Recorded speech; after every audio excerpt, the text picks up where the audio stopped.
दोस्तों आज के वीडियो में आपका स्वागत है। दोस्तों क्या आपको पता है जब सिकंदर और राजा पोरस के बीच युद्ध हुआ था तो युद्ध का परिणाम क्या था। दोस्तों आज के वीडियो में हम आपको बताएंगे कि युद्ध का परिणाम क्या था। तो दोस्तों वीडियो को लास्ट तक जरूर देखिएगा।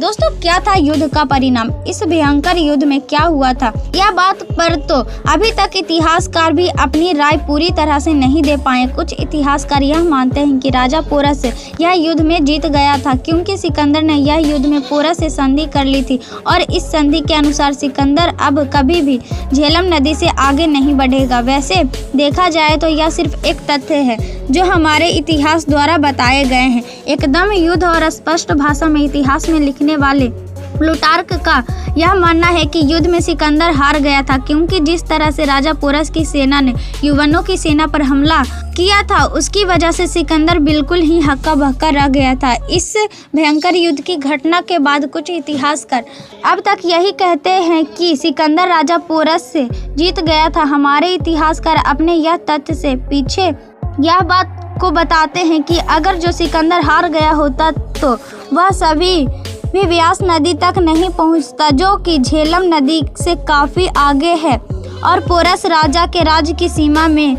है। और दोस्तों बता दें चाहे जो कुछ भी इस युद्ध का परिणाम हुआ हो पर उस इतिहासकार इस राजा को एक बहुत ही महान और शक्तिशाली राजा मानते हैं। दोस्तों बता दें महान व शक्तिशाली नेता थे पोरस राजा। हमारे भारतीय इतिहास के पन्नों में सुनहरे अक्षरों से अपना नाम दर्ज करवाने वाले राजा पोरस को इतिहासकार बहुत ही महान और शक्तिशाली राजा मानते हैं। इतिहासकारों का यह मानना है कि पोरस एक ऐसा राजा था जिसने कई सालों तक हमारे देश भारत पर होने वाली विदेशी हमलों से बचाया था। बहुत सारे इतिहासकारों में से कुछ इतिहासकार यह मानते हैं कि झेलम नदी पर हुए सिकंदर और पोरस के युद्ध की घटना का वर्णन करते हैं कि पोरस बहुत शक्तिशाली राजा था जिसने सिकंदर को भी अपनी बहादुरी से रोक कर रखा था। और दोस्तों बता दें कि पोरस राजा को कुछ इतिहासकार स्वार्थी राजा मानते हैं। हमारे देश के कुछ इतिहासकार पोरस राजा को एक महान और शक्तिशाली राजा मानते हैं। वहीं दूसरी तरफ कुछ इतिहासकार पोरस को एक स्वार्थी राजा भी मानते हैं क्योंकि उन इतिहासकारों का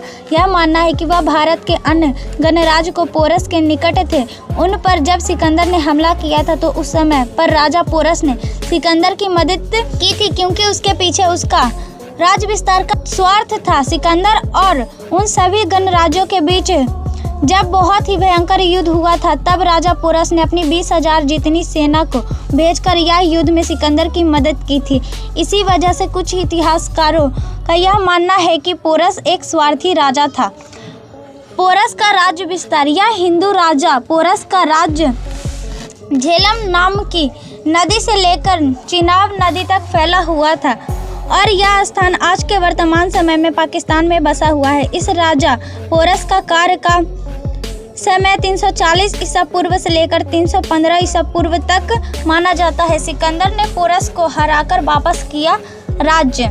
यह कहा जाता है कि जब सिकंदर और पोरस राजा के बीच जब युद्ध हुआ था तब और उस युद्ध में जब सिकंदर जीत गया था तब सिकंदर राजा पोरस को मिलने आया था। तब सिकंदर ने पोरस राजा को यह पूछा कि तुम्हारे साथ क्या किया जाए। तो सवाल पर पोरस ने यह जवाब दिया कि जैसा एक राजा दूसरे राजा के साथ करता है। तो इस पर सिकंदर बहुत ही खुश हो गया और सिकंदर ने पोरस को उसका राज्य उसे वापस लौटा दिया था। पोरस की मृत्यु कैसे हुई थी? राजा पोरस की मृत्यु के पीछे हमारे कुछ इतिहासकारों का यह मानना है कि राजा प्रवर्तक यानी कि राजा पोरस की मृत्यु एक विषकन्या की वजह से हुई थी। पर इस बात पर अभी तक एक बड़ा संदेह है कि राजा पोरस की मृत्यु एक विषकन्या की वजह से हुई थी।